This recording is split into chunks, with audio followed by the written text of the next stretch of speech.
Perkenalkan, kami dari kelompok 6 dari Universitas Pelita Bangsa untuk memenuhi tugas kewirausahaan yaitu tentang UMKM.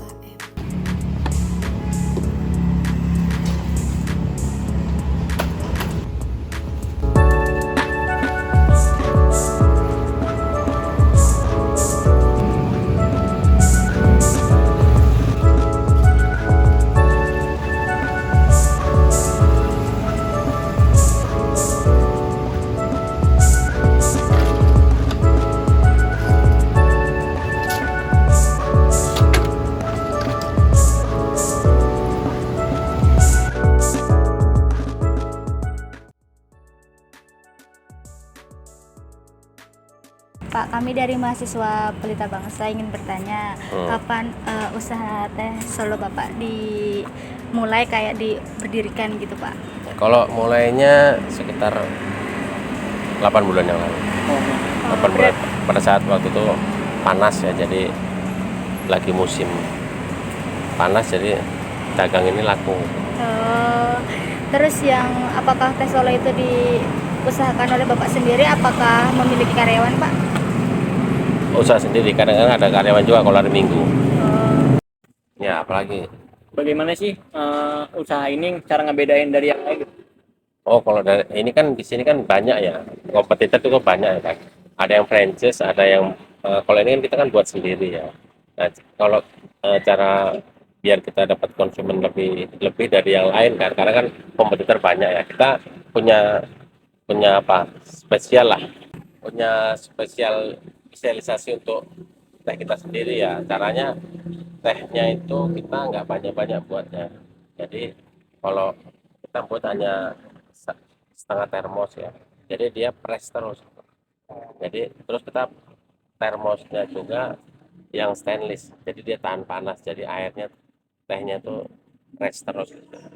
Jadi bukan dari yang plastik itu. Kalau dari plastik itu kan dia memuai, jadi dia rasanya itu jadi kalau sampai sore rasanya pasti beda. Makanya kita pakai yang bahan-bahan yang kualitas ya kan? Nah, itu salah satunya itu. Terus gimana caranya si pelanggan tuh bisa kembali lagi ke sini gitu? Ya itu dari rasanya kita juga beda ya. Dari rasanya karena airnya juga kita nggak pakai air air tanah gitu ya. Kita pakai air yang galonan.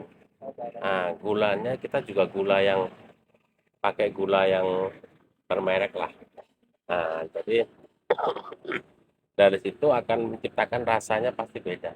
Beda kalau kita pakai air, maaf ini air pump ya. Air pump itu kan maaf sedikit ada keruh ya. Jadi pasti akan mempengaruhi rasa. Dan teh itu kalau kita jualan makanan, kalau bahan-bahannya kita yang kualitas nomor satu, insya Allah rasanya itu pasti beda. Karena kalau makanan itu dia yang bicara lidah. Kalau sudah lidah, oh ini enak, pasti dia akan balik. Sekarang kan lagi berkembangnya teknologi ya. Ya, Cara pemasarannya tuh secara di media sosial. Di sini ada nggak ya secara media sosial gitu? ya kalau saya sih offline aja. Cuma dengan rasanya kita beda dan press setiap jam, bahkan kita setiap jam itu press karena itu kita airnya panas, bukan airnya dingin. Nah, jadi dengan begitu pemasarannya juga dari mulut ke mulut ya lumayan lah. Untuk wilayah sini banyak pesan kadang untuk catering, untuk hajatan, untuk ada kemarin berbuka puasa bersama banyak yang pesan. Itu timbul dari karena rasanya yang beda gitu. Berarti secara penjualan, kalau misalkan penjualan paling tinggi tuh pas hari itu ya panas ya musim Ya enggak, kemarau. kalau hari Minggu. Hari Minggu. Kalau hari Minggu, karena hari Minggu di sini kan ada pasar ya, ada Iya. pasar kaget ya. Itu hari Minggu.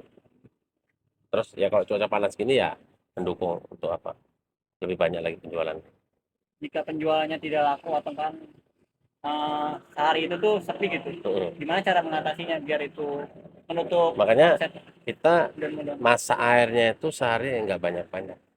Jadi kita masaknya itu paling 20 liter sehari. Karena kita kan udah berjalan setahun, makanya kita tahu hari ini ya, jadi 20 liter pasti insya Allah habis setiap hari. Jadi kalau misalnya nanti 20 liter udah mau habis, kita masak lagi. Nah, jadi itu mengurangi resiko dari kerugian. Nah, cuman kalau misalkan ini hari nggak habis, itu sebetulnya masuk di freezer juga bisa. Cuma jangan lebih dari 1 hari ya. Kalau misalkan hari ini dari malam ini udah masukin freezer, tapi rata-rata saya habis. Rata-rata saya habis. Paling kalau tinggal sedikit, ya udah saya bagiin aja ke tetangga gitu. Tapi itu sudah menutupin keuntungan lah. Jadi nggak. Intinya kita masaknya jangan banyak-banyak. Karena masak air itu kan cuma 1 jam kan. Iya. Jadi di sini tinggal setengah termos, kita masak aja 1 jam sudah matang, udah kita bisa jual lagi. Jadi nggak sampai rugi lah gitu kan. Karena kan kita pedagang kecil, nggak terlalu masaknya nggak terlalu banyak-banyak lah. Apakah bakal ekspansi ke depannya, Pak? Ya kalau ekspansi sih, saya kan ini kan dagangan tambahan. Iya. Saya kan intinya dagang baju ya, Iya.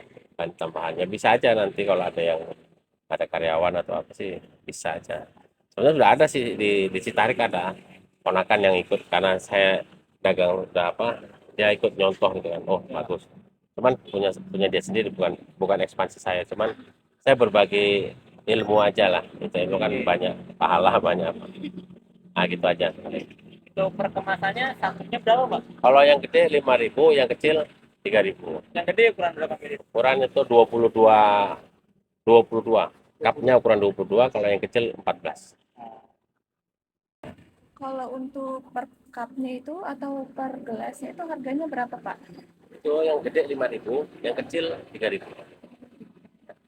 Kalau ada nggak sih Pak target penjualan gitu? Kalau target sih ya ada sih namanya orang dagang pasti ada target-target tertentu. Kalau saya sehari rata-rata itu kalau kalau panas gini bisa 3 sampai 4 termos kalau sehari.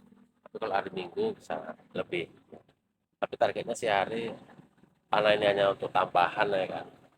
Paling 3 termos juga udah bagus lah. 3 termos udah bagus.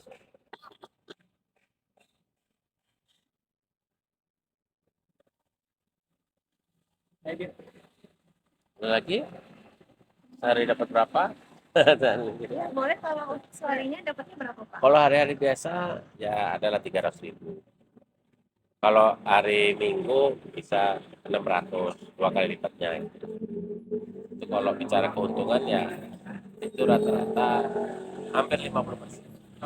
Hampir 50%. Kalau bisa dapat sehari 300, itu 150. Untuk modal awal bangun itu Untuk modal awalnya itu ini kan franchise ya, bukan, kita buat sendiri. buat sendiri. Kalau franchise sih kan ya maaf lah, hampir Mahal. 7 juta lah. Kalau kita sebetulnya itu karena kita banyak pengalaman, banyak teman ya kita buat gerobaknya itu cuman 1.800.000. Beli termosnya 120 kalau nggak salah. Nah, terus yang termos yang untuk airnya 150 ya kurang lebih sekitar 2.300.000. Sama mesin press ya. Ya sama mesin pressnya, cup sealernya itu. Modal awalnya itu ya 2.300.000.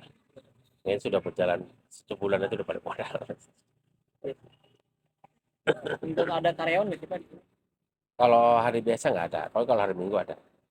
Kalau hari Minggu kan kita ramai lah, dagang yang lain juga kan. Sebenarnya tadinya ada, cuman habis Lebaran dia lagi lahiran, jadi nggak bisa udah kita tinggal sendiri aja. Jadi ini dagangan bisa sambil disambi gitu kan. Kita dagang baju, ada orang bisa disambi lah gitu. Tapi untungnya lumayan. Kalau untuk nambah-nambah gini ya. Oke, mau ada lagi yang Pak, kalau bahan bakunya itu kisaran modalnya berapa, Pak? Kalau bahan bakunya saja. kalau bahan bakunya sekarang gula memang lagi mahal ya. Mahal. Per kilo sekarang 17.500. Ya kalau untuk tehnya sih kita bisa online, bisa di toko-toko offline juga ada. Gampang lah dicari lah kalau untuk bahan-bahannya gampang. Kisaran di harga berapa, Pak, kalau bahan bakunya semuanya Kalau total? bahan bakunya tehnya satu kotak itu 45.000. Berarti 45.000 ya buat 45.000 satu kita. teko yang 20. Bukan, kita kalau untuk satu sekali kita masak 20 liter itu paling tehnya 2 bungkus. Harganya 20. Jadi kita beli satu pak itu bisa untuk seminggu bisa ya. Tergantung cuacanya, kalau cuacanya lagi panas satu pak itu juga 3 hari habis. Karena kita kan masak airnya sehari bisa 2 kali, 3 kali kalau lagi rame ya. Kalau hari biasa paling 2 kali aja udah cukup. Kalau paling untuk pengeluarannya itu hanya untuk yang beli cup kayak gitu-gitu ya. Ya, beli Karena cup. karyawan kan Ya. cuma di hari Minggu doang Ya, berarti. Kayak cuma beli cup, beli cup terus aja. Kalau cup yang besar itu harganya 18.000, kalau yang kecil 14.000. 9.000 kalau nggak salah. Itu aja sih biaya untuk apanya. biaya pengeluaran berarti cuma Biaya itu aja pengeluaran ya. itu aja. Kalau untuk gaji karyawan gitu Kak, Pak, Kalau gaji karyawan karena nggak ada karyawan ya kita nggak kasih. Tapi Iya, kalau ada karyawan kita sehari kita berani ngasih 50.000. 50.000. 50.000. Cuman dia 50.000 kan bukan megang teh aja kan. Ya sambil ada pedagang lain kayak cilor, ya, kalian bantuin baju gitu kan.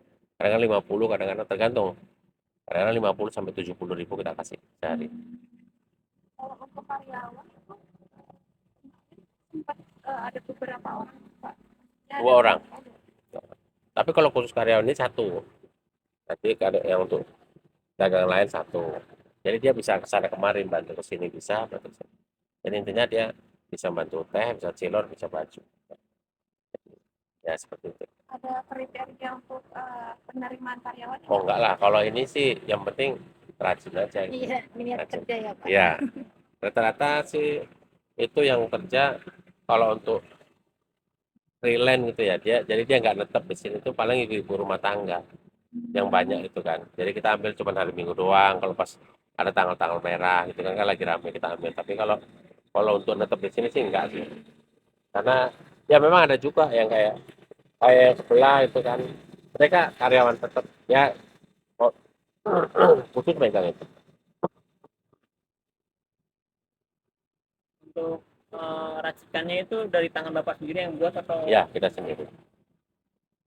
Ada cara-cara, ada cara-cara? ya ada caranya lah itu kan. Makanya itu di salah satu bumbu rahasia yang Rahasia. istilahnya membuat tehnya itu rasanya fresh. Nah, gitu. Pak, Ya, terima kasih untuk informasinya. Semoga bisa menjadi motivasi untuk kita sama-sama, menjadi seperti Bapak. sama-sama, Kurang lebihnya kami mohon maaf. sama-sama. Terima kasih ya. Wassalamualaikum warahmatullahi wabarakatuh. Waalaikumsalam warahmatullahi wabarakatuh. Makasih banyak Pak.